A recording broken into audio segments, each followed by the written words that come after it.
KIRKUK, Sulaimaniya, Iraq, May 13. Reuters. No sooner had polls closed in Iraq's Kurdish city of Sulaimaniya than anger at an unexpected sweep for its maligned dominant party boiled over.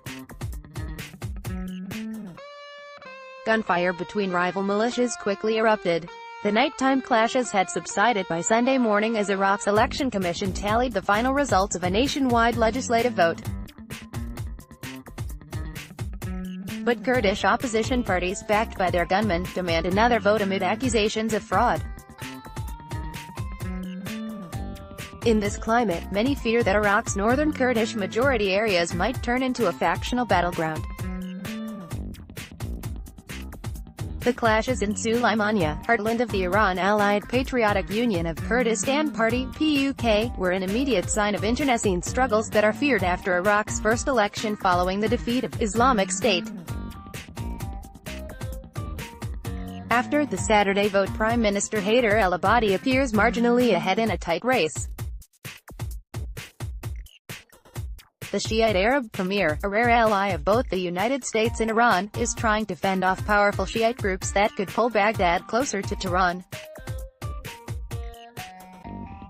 Some 200 miles (322 kilometers) north of the Iraqi capital, the Kurdish areas are caught in a somewhat different dynamic. New Kurdish parties hope to exploit discontent with a political elite accused of gambling away 27 years of hard-fought autonomy in a failed bid for independence last year. Veteran PUK leader Jalal Talabani, who served as Iraqi president, died last year, and the KDP's Masoud Barzani has been weakened since the catastrophic independence referendum that he championed. But initial results show a strong win for the old guard, which the opposition reject outright. With many voters complaining also of corruption, the new parties were expected to snatch seats from the PUK and Sulaimaniya, and from the Kurdistan Democratic Party (KDP), which rules the wider autonomous Kurdish region from nearby Erbil. After the shock initial results, the situation in Sulaimaniya was particularly tense. Veteran politician Hoshyar Sabari, a former Iraqi foreign minister, traveled there from Erbil to mediate. Armed groups are currently deployed in force inside the headquarters of the Movement for Change in the Coalition for Democratic and Justice, he told Reuters by telephone. The two opposition parties had hoped to make gains in the vote. An initial tally suggested the Movement for Change, known as Goran, and the CDJ had won 3 and 2 parliamentary seats, respectively, with the PUK well ahead on 8.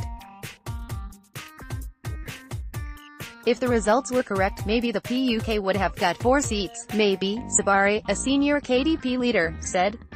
I spoke to all sides. From what they said, it looks like if there is not a satisfactory result from this election, they will resort to armed combat on the streets of Sulaimaniya. During Saturday's clashes, PUK militiamen fired at the Goran headquarters and Goran gunmen fired back, Sabari and witnesses said. A video showed tracer fire hitting the building. The opposition groups demanded the vote be conducted again in a joint statement on Sunday, threatening political action in Baghdad and neighboring countries if their demands were not met. The Erbil government urged sides to halt violence and resolve their disputes through official channels such as the Election Commission. Kurdish elites shunned the PUK has long been the dominant political force in Sulaimaniya, although it rivals the KDP, which dominates much of the wider Kurdish region. Many Kurds accuse both parties of backing down as Iraqi government forces and Shiite militias move to recapture the oil-rich KIRKUK region in October, bringing it back under Baghdad's control. Kurdish fighters captured KIRKUK from Islamic State in 2014 after the Iraqi military fled. With that, the city many Kurds hoped for as capital of an eventual state came under their control for the first time.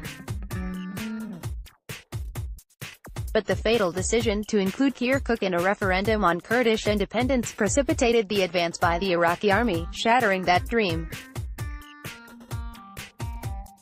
In this atmosphere, many subdued Kurdish voters said they would vote for Gorn and the CDJ, which both splintered from the PUK campaigning on anti-corruption platforms. Those voters were shocked at the exit polls. People put one name in the ballot box and another comes out. It's ridiculous. It's overt fraud, 33-year-old sound engineer Abdullah Kurdi said in KIRKUK.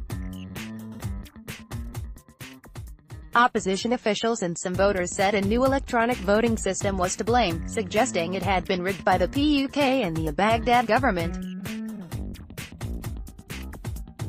Ballots, not bullets. The fraud took place in the ballot boxes, and we're demanding a count by hand. The ruling parties, the KDP and PUK, are behind this rigging, and behind them are Iran and other countries. CDJ candidate Shirin Mohammed charged. The PUK denies making deals with Baghdad and Tehran over KIRKUK, and rejected accusations of voter fraud. The allegations are false. The Election Commission has said that the elections were clean. Karwand Anwar, a PUK leader, said. Iraq's Election Commission said the new voting system would improve speed and ensure the accuracy of results. Far from regional politics, ordinary Kurds say the dispute has left them even more disillusioned. We voted to change our tired situation and finish with the parties who spread corruption, said Arslan Kader, 55. But it looks like things won't change because of this dictatorial mindset. They don't understand that it has to happen through ballots, not bullets. Additional reporting by Mustafa Mahmoud, editing by Angus McSwan, Our Standards. The Thomson Reuters Trust Principles.